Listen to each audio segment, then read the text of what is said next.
Welcome back to my cruelty-free vlog. Today I'm going to be talking about some skincare myths that absolutely trigger me.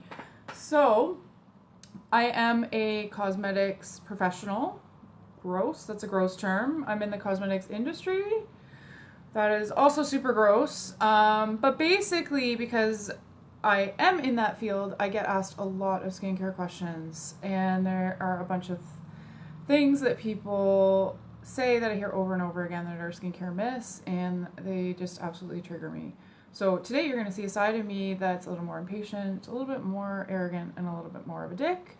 But at the heart of it, I swear to God, is that I care about people's well-being, and I care about the correct information being out there and people not just buying into advertising and marketing and having formulated some educated opinions of their own.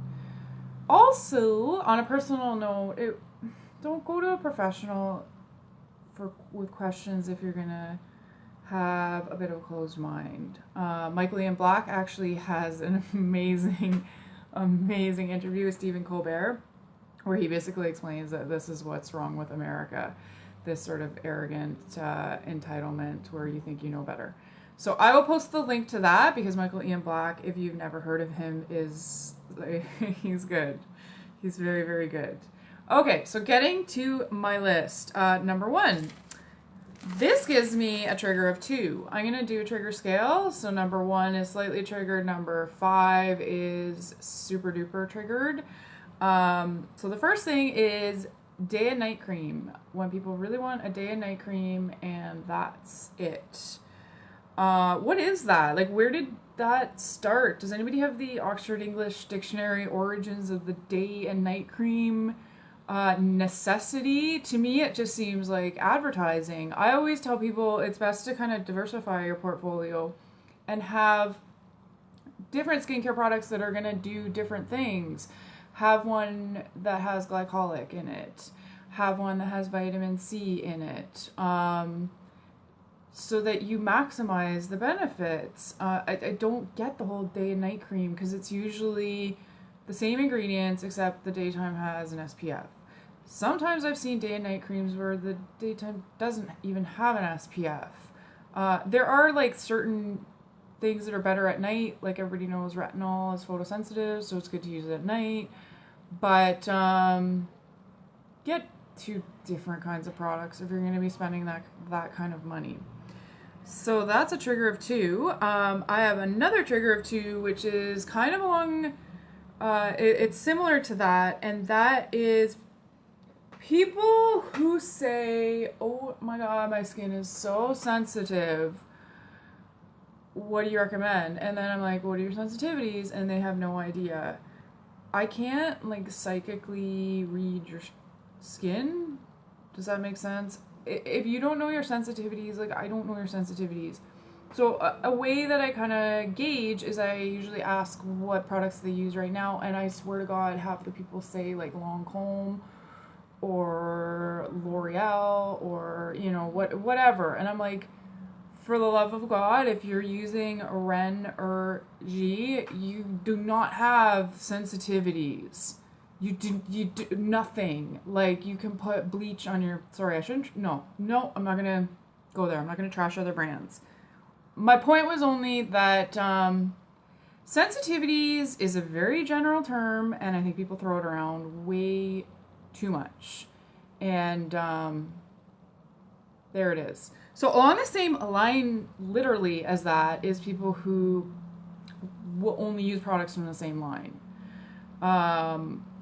That triggers, that's sometimes it's a 1 trigger, sometimes it's a 3 trigger, it depends. I mean, there's definitely good reasons. If you legit have sensitivities and one line is working for you, stick with it, obviously. But some people have this, absolute blockage and fear, and they really, they gotta stick to that one company, which, again, I think is, an advertising way for a company to build loyalty.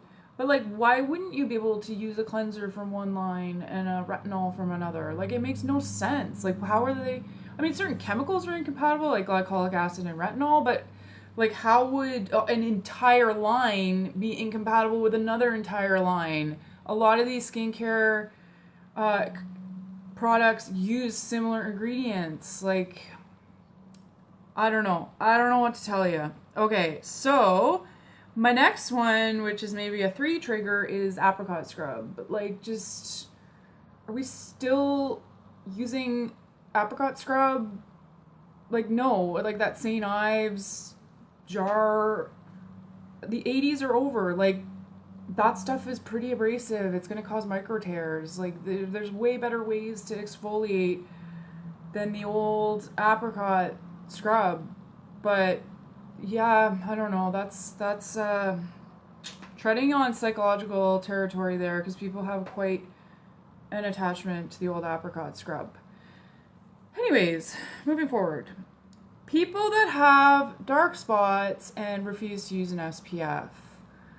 Well, I have news for you. You're gonna keep getting dark spots. And what's more expensive? Dark spot serum?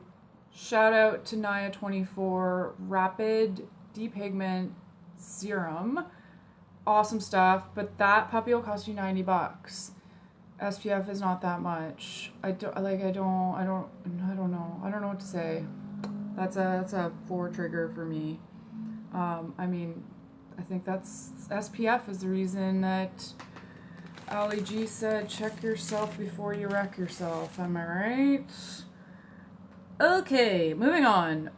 People who have acne and they just buy a cleanser and think that their acne is going to go away with a cleanser. Cleanser's a great first step to prep your skin for the salicylic acid or benzoyl peroxide you need to put on your skin so that it absorbs into your skin so that it helps fight and prevent acne.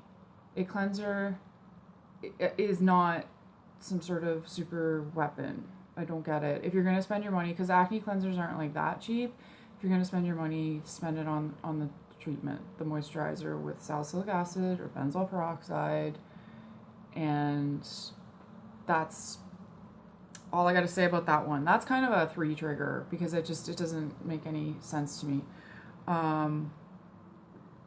Okay, so these two are very compatible. They're kind of the inverse of each other. Thinking low-end products are not good. And by low-end, I mean drugstore products. I have a lot of people who just think they're garbage, and I don't really.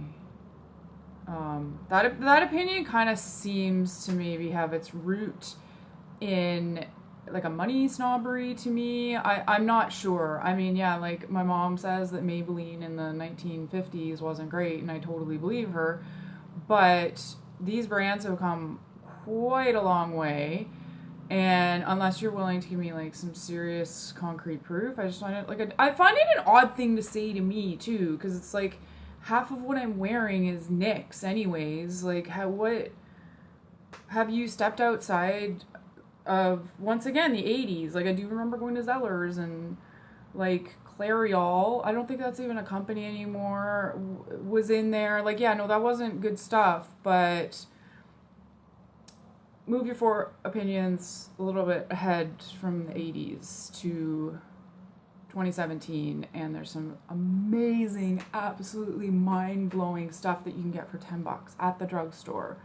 So I don't know, maybe that's gonna shift your whole life paradigm, and it's just gonna crash your ego, and it's just, gonna cause this like enlightenment that's happening too fast. I have no idea. I don't argue with people anymore. Like, if that's what you need to believe, go for it. But just don't try to put me on your team. Like, we're separate human beings with separate opinions, and I can't validate. I'm sorry. I can't validate people all the time. Wow. Okay. I might have a lot of pent up things. I'm so sorry that you guys have to witness this disaster. So that's obviously a 4 trigger for me. And then the inverse triggers me too, is when people think that high-end stuff is garbage just because they think that it's overpriced and it's all about advertising. And and like a fake idea of luxury and a fake idea of prestige and stuff like that. And like that's not like 100% wrong or anything, but I'm sorry, but there's so many companies out there that make absolutely incredible products using premium ingredients, and that stuff is expensive. Matrixyl 3000, for example, is extremely expensive. It's very effective, but you have to pay a little bit for it. There is a grade scale for ingredients. The vitamin E cream you get at the dollar store is clearly not going to contain the same grade of vitamin E that a Lise Watier skin product has, for example. So I think people have this idea that like vitamin E, vitamin C, retinol, like if you just see it on the package, it's all the same, and there's different quality grades. And also with makeup, like pigmentation, the quality of the texture, the blendability, like some of the products I've used are just absolute wizardry. And yes, they are expensive, but no, it's not all BS. So that's maybe like a 3 trigger, because I'm kind of like, at least your heart's in the right place. You don't want to get ripped off. But again, it seems like a knee-jerk opinion. And I guess my last one, which is like super terrible, is a trigger of 5, and that's every time I go home, my mom tells me about how much she loves Noxzema cold cream. And I spotted the Garnier micellar water in her cupboard. So we have a lot of work to do here. Anyways, thank you for listening to that therapy session that I had to blast out at you about skincare. And I hope you all have a great night. And thanks for listening. Subscribe if you like.